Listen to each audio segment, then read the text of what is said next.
Labas sekmadienį visiems BTV televizijos žiūrovams. BCF LKL transliacija prasideda. Ja šiandien jums dovanoja Decathlon, o jūsų ekranuose Kauno Žalgirio arena, kurioje šiandien žalgiriečiai priima svečius iš Jonavos. Jonavos į Bet atvyksta ir kaip šiandienos mūsų studijos svečias sakė, savotiškas Kauno derbis.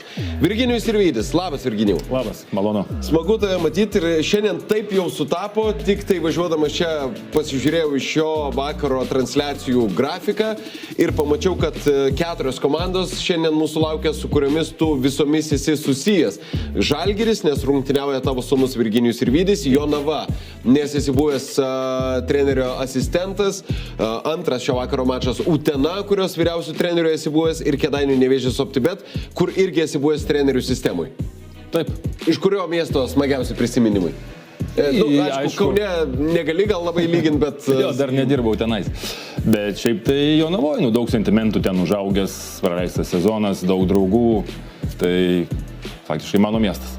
Gal apie Jonavą tada ir pratęskim. Jonavos ekipa šiandien Kaune kovoja su Kauno Žalgiriu, kaip ir yra outsideriai ryškus šių rungtynių, bet sezono eigoje pažiūrėjus, kaip jiem kol kas sekasi, atrodo tiesiog fantastiškai. Po 2 ratų top 5 komanda, dabar truputėlį krito žemynės vakaras, bet Lietkabelis iškovojo pergalę, šiandien gali vėl situacija pasikeisti, bet tai, kad jie yra toje pirmoje lentelės pusėje, ar tave patys stebina, nes prieš sezoną daug kas sakė, kad šita komanda kovos dėl patekimo į atkrintamasis.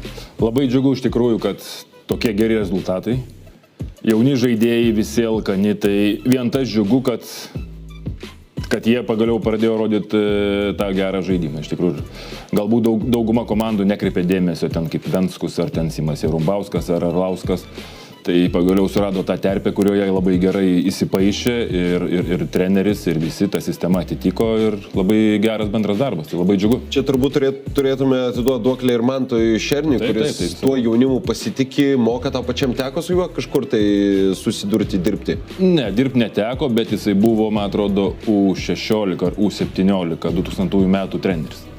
Tai va, tai visi 3 žaidėjai, kuriuos paminėjau, tai yra 2000 gimimo ir buvę rinktiniai. Tai Mantas puikiai juos žino, visus charakterius, silpnasias, stipresias vietas. Tai tikrai sakau, labai džiugu, kad pagaliau jaunimas, sąlyginai jaunimas, jau 24 metai, 25 metai, tai rodo pagaliau puikius rezultatus. Tai tas džiugu.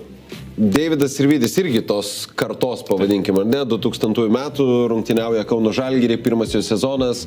Ką jis tau papasakoja apie Žalgirio sistemą? Ką gali, nežinau, galbūt papasakot? Tinka jam Kaunas, kaip ten viskas atrodo pakliuvus į aukščiausio lygio ekipą dabar? Jo, super, iš tikrųjų, tai labai geri atsiliepimai apie viską, iš tikrųjų, kiek komandos žaidėjai, treneriai, visa aplinka, viskas aukščiausio lygio, tai, kadangi yra su kuo sulyginti su NBA, tai tikrai labai džiugu ir labai džiaugiasi ir labai patenkintas iš tikrųjų. Viskas labai super. Aišku, aš kaip tėvas norėčiau, kad daugiau žaistų, bet... Pažiūrėsim, gal kažką apie tai užsimins ir Andrėja Trinkerį. Paklausykim trenerių komentaro, tada sugrįšim čia. Andrėja Trinkeris sakė, kad Jonavos ekipa tikrai puikiai žaidžia, atakuoja taip, jog kelia stresą mūsų gynybai, turi puikius gynėjus, apie tai gal ir pakalbėkim. Koks Jonavos puolimas, ką jie turi tokia, apie ką kalba Andrėja Trinkeri, kad gali kelti stresą mano komandos žaidėjams, sakė Žalgirio treneris. Aš manau, kad bandys pirmiausia sustabdyti transition puolimą. Tai čia bus pirmas dalykas, nes Jonava tokia komanda, kuri pelno daugiausiai taškų, manau, iš to. Iš transition puolimo, nes kitokių svertų kaip ir neturi. Tai legionieriai tikrai gan stiprus. Gailam, kad neloš, manau, Bližniukas ir Majauskas, tai čia dasidėtų dar didelė jėga iš tikrųjų, bet gan tikrai, gan greita komanda, gan kovinga ir manau, bus labai geras mačas. Žalgiris šiandien neregistruoja mačui, kad ir kaip tai keistai skambėtų šitos pavardės šiandien, bet Lekavičius, Juzėnas, Buika ir Bieliauskas. Nežinau, ar nepadarė klaidos, čia su įrašu gal turėtų būti registruoti šią mačą, bet neregistruoti jaunimas. Tai reiškia, kad Žalgiris eina į kovą su Jonava su visa pagrindinė savo sudėtimi. Kaip tu žiūri į tokį Žalgirio trenerio požiūrį, kad ir BCF LKL čempionate jie žaidžia maksimaliai, žaidžia su pajėgiausiais žaidėjais šį kartą, nesuteikdami šanso jiems pailsėti?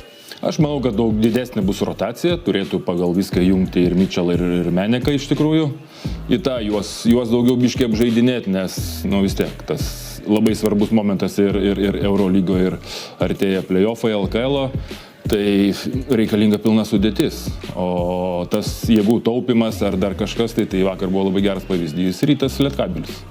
Tai čia manau, kad turi būti maksimaliai visi nusiteikę ir eit kovoti. Manau, kad Rytas vakar tikrai norėjo pasitaupyti prieš išvyką į Turkiją, bet Lietkabelis padarė viską, kad neišeitų jiems šitas planas. Ir paskutinis klausimas, Virginijau, apie Isaiah Wongą. Žaidėjas papildė Žalgirį, prieš dar jam atvykstant į Lietuvą visokių kalbų buvo, kad abejotinas žaidėjas, kad jam pagrindinė užduotis galbūt bus suteikti poilsio Francisko, Giedraičiui, kitiem gynėjam, paduoti kamuoliuką, kur reikia, bet mes matom, kad jisai mėgsta imtis tos iniciatyvos, matėm Eurolygui, žaidžiant lemiamas minutės, lemiamas sekundės. Kokią tu jo rolę matai, trumpai? Žalgiris žaidžia, kaip sakyt, remiasi labai daug ISO sistemoje 1-ant-1, iš tikrųjų, tai jis tam labai yra tinkamas. Komandiniam žaidime galbūt būtų jam ir daug sunkiau žaisti, gal prie kitokios taktikos iš tikrųjų, bet šiai taktikai jis tinkamas ir tai rodo, kad jis ten per 9 minutės įmeta ten apie 10 taškų, tai yra tikrai labai geras rezultatas ir daug kas stebina. Tai kol kas visą tai pasiteisina. Gerai, pažiūrėsim, ką šiandien Isaiah Wongas nuveiks aikštėje, mes keliamės į Žalgirio areną.